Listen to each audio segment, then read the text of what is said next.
byiriwe bite ku mubumbe byiriwe bite nta kiryoshye nko kugira bubwira iyi ni Fly TV Rwanda mbakundira kuba mbafite iyi ni cani ibagezaho amakuru atandukanye menshi kandi mazima agezweho bavugwa hirya no hino mu Rwanda duhereye cyane i Kigali ndetse n'i Rubavu ubwo nyine ku mupaka uhuza u Rwanda na Congo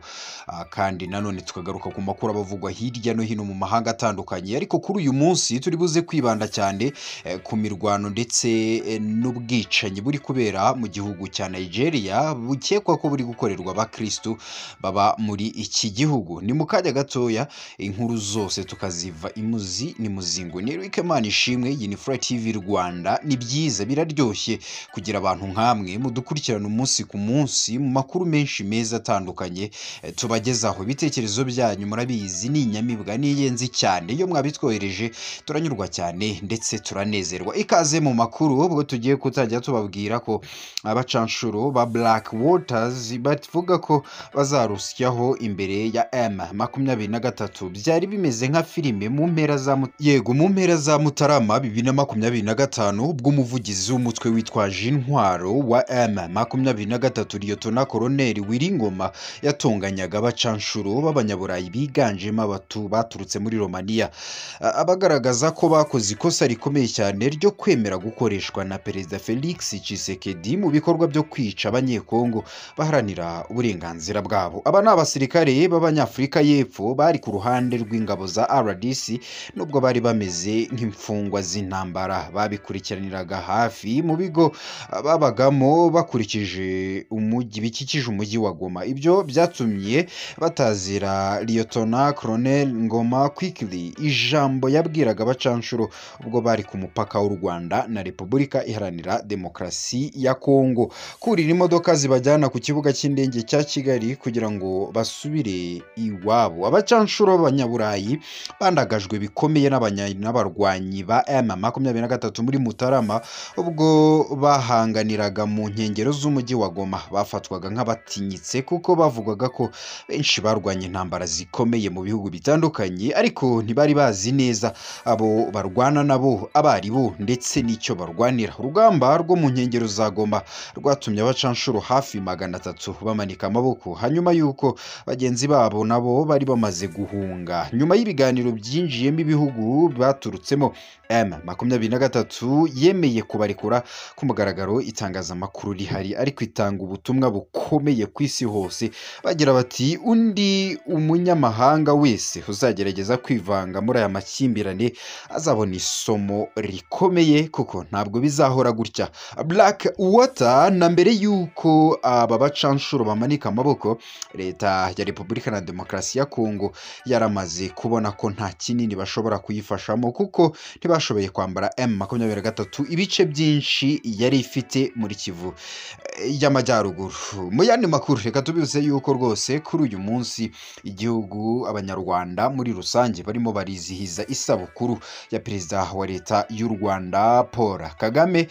ku isabukuru ye yagize kuri uyu munsi itariki 23 z'ukwezi kwa 10 itariki ihuriweho n'abanyarwanda ndetse abanyarwanda bakunda bakanizihiza cyane kubera ko yari imwe mu ntore akaba intwari ikomeye cyane muri iki gihugu yabafashije kwikiza abanzi inzara ndetse n'ibindi bibi byinshi makuru meza arambuye imukanya gatoya hanyuma rero nk'uko mumenyereye ko turi abahizi b'inkuru tutaripotinga inkuru ahubwo turazihiga tukazicukumbura ku binyamakuru bitandukanye hirya no hino mu Rwanda tukazibazanira kuri Fly TV Rwanda twazihurije hamwe kugira ngo mwese abanyarwanda munyurwe ndetse n'abandi bose babasha kumva ururimi rw'ikinyarwanda twese dukomeze tubane mu makuru atandukanye General Muhozi yifurije Perezida Kagame isabukuru nziza uwo ni umugaba mukuru w'ingabo za Uganda General Muhozi Kainerugaba yifurije Perezida Paul Kagame isabukuru nziza y'amavuko amushimira kuba umuyobozi w'icyitegererezo mu Rwanda ndetse na Afrika General Muhozi usanzwe ari umuhungu wa Perezida Yoweri Kaguta Museveni wa Uganda kuri wa 23 Kwakira 2025 yagize ati isabukuru nziza Fande Paul Kagame muzagira imyaka myinshi umusirikare yakomeje agira ati mwarakoze kubw'imiyoborere yanyu y'itekererezo yabaye indorerwamo y'u Rwanda karere na Afurika haramba ubucuti n'ubufatanye bw'ingenzi buri hagati y'ibihugu byacu bibiri.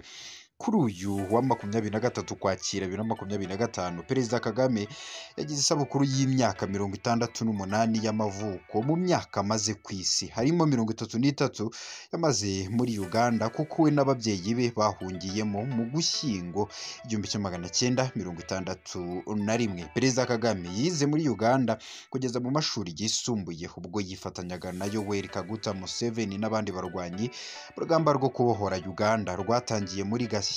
1981 rurangira mu Werurwe 1986, ubwo yatangiraga kuyobora urugamba rwo kubohora u Rwanda. Mu 1990 yari afite ipeti rya major. Icyo gihe yari avuye mu masomo y'igisirikare muri Leta Zunze Ubumwe za Amerika, asanga i Nyagatare abandi banyarwanda bari batangiye uru rugamba. General Muhoozi agaragazaga ko Perezida Kagame ari umwe mu bayobozi b'icyitegererezo cye, kandi ko amufata nka se wabo n'umuvandimwe wa Perezida Museveni. Ubwo General Muhoozi yasuraga u Rwanda muri Werurwe 2022, Perezida Kagame yamugabiye inka 10. Nyuma y'umwaka umwe, uyu musirikare yatangaje ko zimwe muri zo zabyaye zose hamwe zigera ku nka 17. Ngayo amakuru twari dufite kugeza magingo aya. Mu masaha ari imbere, mwanya uri imbere, turagaruka n'andi makuru menshi meza agezweho avugwa hanze y'igihugu cy'u Rwanda. Reka kandi tubibutse yuko kugeza ubu ngubu Leta ya Amerika ifite icyo iri gukora ku mirwano ndetse n'impfu iri kuba mu gihugu cya Nigeria zikorerwa abakristu, dore ko mu gihe gishize abatari munsi y'abantu 15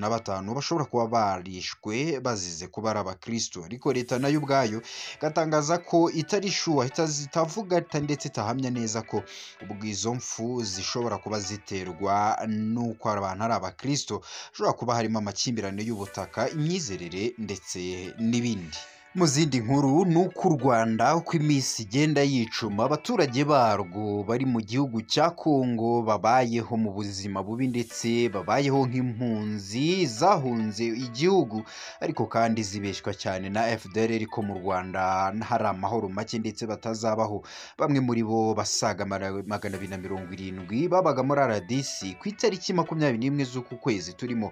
saa 8:10, Abanyarwanda barenga 270 bakiriwe ku mupaka w'i Rubavu uhuza u Rwanda na Kongo. Abatashye kuri iyi nshuro nabo bari biganjemo abagore n'abana, batashye banyuze ku mupaka munini wa La Corniche uhuza u Rwanda na RDC. Igikorwa cyo gucyura abo banyarwanda cyashingiye ku myanzuro yafatiwe mu nama y'u Rwanda, RDC n'ishami ry'umuryango w'abibumbye ryita ku buzima UNHCR yabereye i Addis Abeba muri Ethiopia tariki 24 Nyakanga umwaka wa 2025. Aba banyarwanda babaga mu nkambi y'agateganyo ya Goma nyuma yo kuva mu bice bitandukanye mu burasirazuba bwa RDC, aho hari barafashe ubugwate na FDLR, babwira ko mu Rwanda nibagerayo ubuzima bwabo buzaba burangiye, ndetse bamwe muri bo bakeye batangaza yuko ubuzima bari bafite iyo bwari bubi cyane ko bamwe mu bari bayoboye umutwe wa FDLR babafataga ku ngufu, bakababyaza ku ngufu ndetse bakabarera nabi. Bimwe mu byaranze ubuzima bw'abaturage bavuga bati twari tubayeho nabi, ubuzima bwari bubi, imibereho yari mibi cyane, ndetse natwe ubwacu twibazaga uburyo tuzataha iwacu bikaducanga, ndetse n'iyo twabaga dufite teye intambwe yo kuba twataha badukubitaga cyane bakatubabaza, batwumvisha yuko ubupfu bwa mbere burenze ari ukusubira iwacu mu gihugu cy'u Rwanda. Hanyuma nk'uko mubimenyereye mu makuru yacu, dukunda cyane kugaruka ku ngingo y'umutekano hagati y'u Rwanda ndetse na RDC. Duheruka haba inama nyinshi zitandukanye, kuri tariki 27 Nyakanga habaye inama zahuje u Rwanda ndetse na Kongo, ndetse n'izindi nyinshi zikomeza kugenda ziba z'abaperezida ubwabo b'ibihugu, haba u Rwanda haba Kongo, zigenda zivugwaho zigarukwaho inshuro nyinshi. Ese kugeza amagingo aya ngaya n'iki kizima kigezweho, n'iki kiri kugaragara nk'ingamba zifatika nzima zo gushyirwa mu bikorwa ry'amasezerano yahuje ibi bihugu byombi mu nama zibahuza zitandukanye, harimo n'inama yiswe karundura bahujwe na perezida wa Leta Zunze Ubumwe za Amerika ariwe Donald Trump. Kugeza amagingo aya ngaya bihagaze bite? U Rwanda na RDC bizakomeza ibiganiro kuri FDLR ndetse no ku rugamba rwo kuzamura ubwirinzi, rwo kugabanya ubwirinzi ku gihugu cy'u Rwanda. Intumwa z'u Rwanda na Repubulika Iharanira Demokarasi ya Kongo zemeranyije ko mu kwezi gutaha zizongera guhurira mu nama y'urwego ruhuriweho rw'umutekano yiga ku gusenya umutwe w'iterabwoba wa FDLR ndetse no kugukuraho ingamba z'ubwirinzi. Uyu mwanzuro wafatiwe mu nama ya gatatu y'uru rwego ruzwi nka GCCM yabereye i Washington muri Leta Zunze Ubumwe za Amerika kuri 21 no ku 22 Ukwakira 2025, yagenzurirwagamo intambwe zimaze guterwa mu rwego rw'umutekano kuva amasezerano y'amahoro yasinwa muri Kamena. Minisitiri w'ububanyi n'amahanga ya Amerika yatangaje ko abitabiriye iyi nama basuzumye iyubahirizwa ry'umutekano w'ingamba zo kwitegura ibikorwa byo gusenya FDLR, zirimo gusesengura ibibazo ishobora guteza no guherekerezanya amakuru. Byateganyijwe ko iki cyiciro kizajyana n'ubukangurambaga bwo gushishikariza abanyarwanyi ba FDLR kurambika intwaro kugira ngo bacyurwe mu Rwanda, kandi nikirangira hazakurikiraho ibikorwa byo gusenya uyu mutwe hifashishijwe imbaraga za gisirikare. Tariki ya 19 n'iya 20 Ugushyingo 2025 abahagarariye u Rwanda na RDC bazahurira mu nama ya 4 ya GSCM basuzuma intambwe zizaba zimaze guterwa, banashaka ibisubizo by'imbogamizi zizaba zaragaragaye. Igisubizo igisirikare cya RDC tariki ya 10 Ukwakira cyasabye abarwanyi ba FDLR bose kurambika intwaro bakishyikiriza leta cyangwa ingabo ziri mu butumwa bw'umuryango w'abibumbye MONUSCO kugira ngo bacyurwe mu Rwanda. Ubwo inama ya gatatu ya GCM yabaga, abarwanyi ba FDLR ntibari bagatangiye kwishyikiriza leta ya RDC cyangwa MONUSCO. Ibi bica amarenga ko amasezerano y'amahoro yubahirijwe uko bikwiye. Uyu mutwe ushobora kuzaraswaho, ariko kandi kuba ingabo za RDC zasenya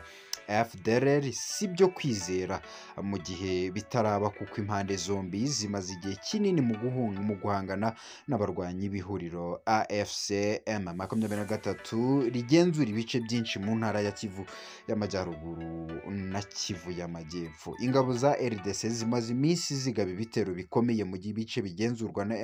M23 zifashishije indege z'intambara zitagira abapilote zo mu bwoko bwa CH4. Mwakoze cyane inshuti zanjye gukurikirana aya makuru acaho buri munsi saa moya zuzuye. Aya makuru abagezwaho kuri Flag TV Rwanda. Ni amakuru tuzajya tugarukaho tuvuga ku byiriwe uyu munsi. Ibyiriwe ni ibihe? Hiriwe iki? Ni biki byavugwaga hirya no hino mu binyamakuru bitandukanye? Mwakoze cyane kubana natwe. Iyi ni Flag TV Rwanda. Amakuru yo nakagaruka n'umunsi ku munsi.